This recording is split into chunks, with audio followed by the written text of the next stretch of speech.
baal ma doyen ci dag gi ma lay dagg baal ma aussi Dieuwrine Ndiassé ndax dama jot benn information bu jógee tribunal bu Ndakaaru palais de justice Lat Dior buy expliquer audition bu Badara Gadiaga li tax itam ñu daal di reporter li nga xam ne moo di audition bi tribunal de Dakar les coulisses du rapport de l'inculpation du report de l'inculpation de Badara Gadiaga.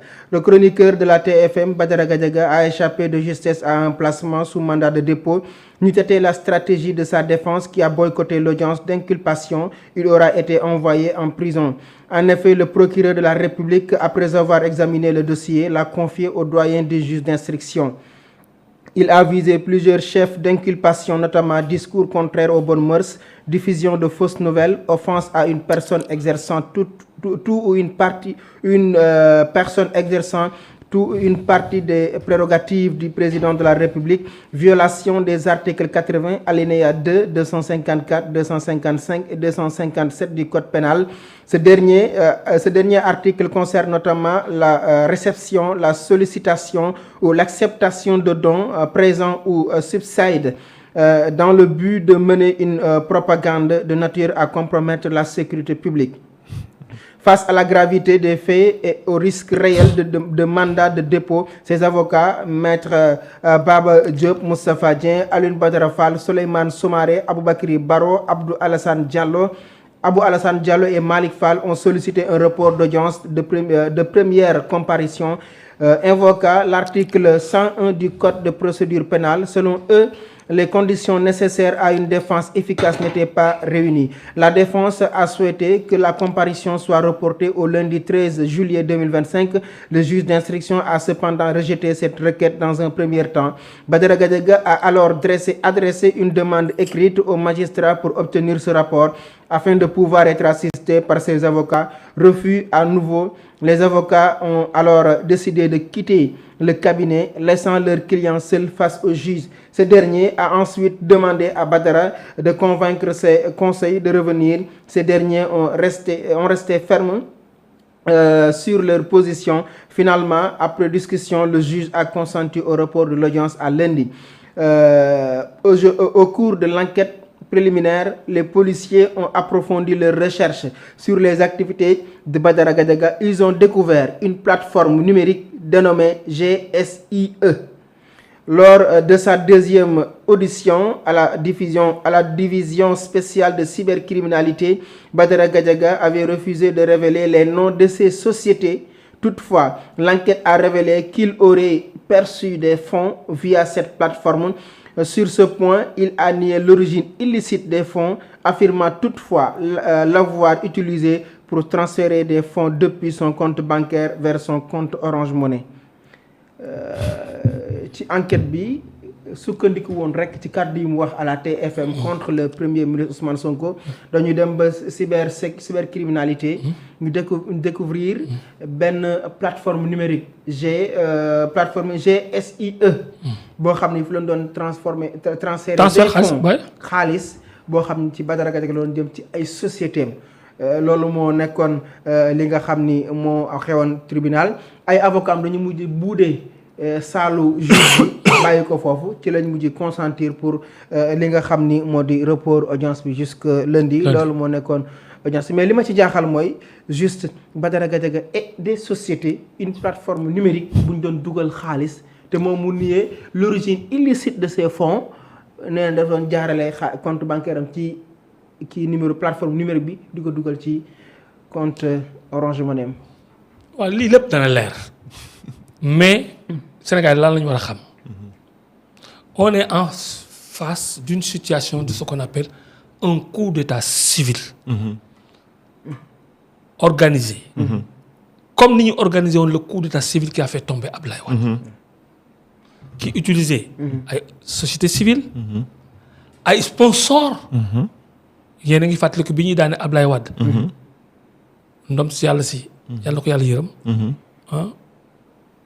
Lamine Diack utiliser ay fonds ci Russie pour financer ñoom Y'en a marre di financer ay beaucoup de sociétés fii jamono jooju beaucoup de fonds dañ doon jógee de l'extérieur sur de prétendu transfert yooyu ci yooyu loolu mooy le mode opératoire de ce qu'on appelle les coups d'état civils yi nga xam ni moom la ñuy wax les révolutions colorées.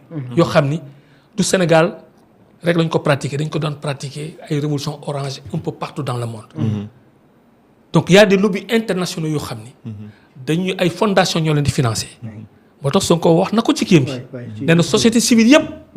yi am de l'argent de l'étranger.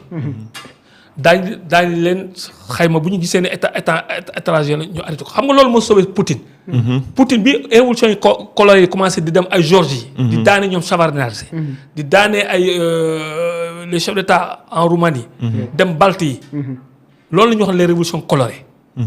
mais ONG yooyu ay fondation Soros. McLean. Oxfam ak ñoo doon dugg di financer ay société civile. ñoo financer waat société civile yooyu jamono Ablaye Wade. comprenez. Ablaye Wade lan na ko daane clameur populaire. troisième mandat. wala dafa bëgg xamal dictateur. créer ko dévolution monarchique. complot boobu nga xam ne jamono ji ñii yeewaguñ ci forme de coup d'état yooyu. li ñuy lan la ñu xamoon. coup d'état militaire. or maintenant tubaab bi dañu am benn xeetu coup d'état boo xam ni. dañ lay daane par des voies démocratiques fekk ñoom ñoo dugal xaalis am ay mercenaires kooku. bindoon naa ci boo gisee tey ma ñëw. indi ñaari téere yii. dama ci bindoon téere en 2005. kii mu tuddee que les mercenaires de la nouvelle mission civilisatrice dañuy dugal ay mercenaires au Sénégal. bu njëkk dañuy financer ay gars yoo xam ni ay journalistes. gis nga TFM bi Ablaye Wade bi ñu demandé dañu leen créer jox licence Ablaye def ni ko Youssou Ndour duma la jox licence parce que dégg naa ni Bolloré mi ngi lay financer. man temps j'étais ministre. billahi wallahi tallahi. mu ni ko Bolloré. lu ma wax mën ngeen ko vérifier de. man j'ai contribué à l'aider ces des gens là ni ma ngi suma tuuti nii naka laa leen aider. Ablaye may na leen licence pour ligne éditoriale culturelle mais pas politique. politique d'abord dafa am. d'accord kon bu njëkk TFM groupe Futurs Médias. pour culture rek la culture rek la. licence culturelle la. amuñu licence politique. mais pour que ñu débloquer loolu. il fallait que ñu fexe ba un membre du gouvernement de Abdou Diouf de Ablaye Wade. un ministre comme ñëw contredire loolu wane ni ubbil leen defal leen émission politique. bu boobaa xam nga Ablaye du mën a réprimer loolu parce que son propre ministre qui parlait man la ñu woo. billahi wallahi talaay. avec Ngagne sa première émission. Pape Ngagne Ndiaye. waaw ci émission bi muy def nii. première émission ci man lañ ko def. xam nga débat bi lan la woon.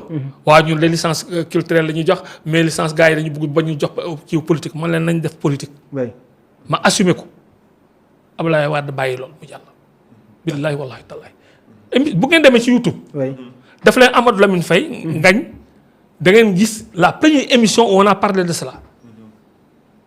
ils ont commencé une émission politique avec moi parce que kenn ñemewul woon def émission politique avec ñoom man maa ko amul fit. d'accord vous comprenez. ça veut dire que toutes ces kii ñii.